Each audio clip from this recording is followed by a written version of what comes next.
This is the story of how three low-ranking German generals, Erich von Manstein, Heinz Guderian, and Erwin Rommel, shattered the armies of France, Belgium, Holland, and Great Britain, forced the abject surrender of France, and evicted Britain from the continent, all within the space of 6 weeks in 1940.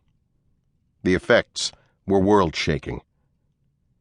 These three generals handed the German dictator Adolf Hitler the keys to the domination of Europe, North Africa, and the Middle East, the neutralization of the British Empire, and the reduction of the Soviet Union to subservience.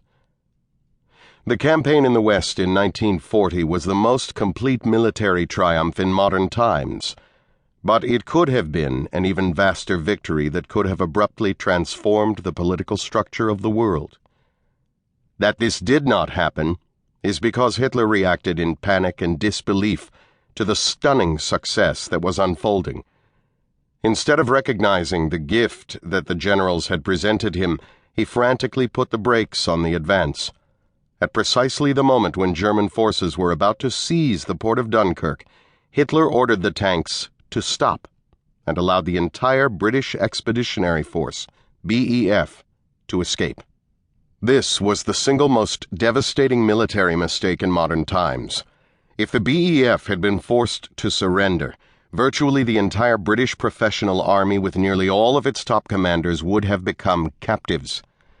General Alan Brooke, later chief of the Imperial General Staff, who himself escaped from Dunkirk, said that, if the BEF had not returned to England, it is hard to see how the army could have recovered from the blow. The British, with virtually no land forces, would have been almost as vulnerable to aerial invasion as the Dutch had been when German airborne troops seized the heart of Holland and forced its surrender in just 5 days. Avoiding invasion and liberating their troops would have almost surely been decisive factors in forcing the British to end the war. If Britain had been forced to make peace in June 1940, the choking blockade of the Royal Navy would have been lifted, the world's raw materials would have flowed freely into Europe, and Germany would have become supreme on the continent.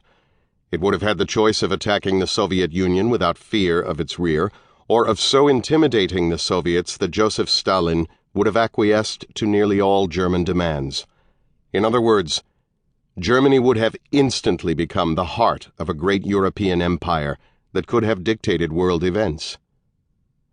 Yet even after the gross mistake of allowing the British to escape from Dunkirk, Hitler still could have achieved a virtually invincible empire.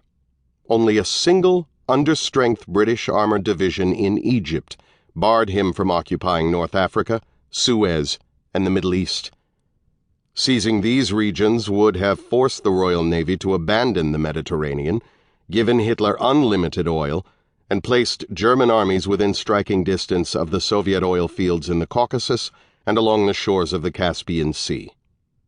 With Soviet oil in peril, Stalin would have gone to any lengths to placate Hitler. Britain would have been forced to use all its limited power to protect its crown jewel, India. Germany would have faced no military danger and, with all of continental Europe's industry in its hands, could have become as powerful as the United States. But Hitler did not see this opportunity any more than he saw the opportunity at Dunkirk. He paid little attention to North Africa and attacked the Soviet Union headlong in June 1941. These two colossal and almost inconceivable blunders brought about Hitler's own demise and the death of the Third Reich in 1945. But this did not have to be.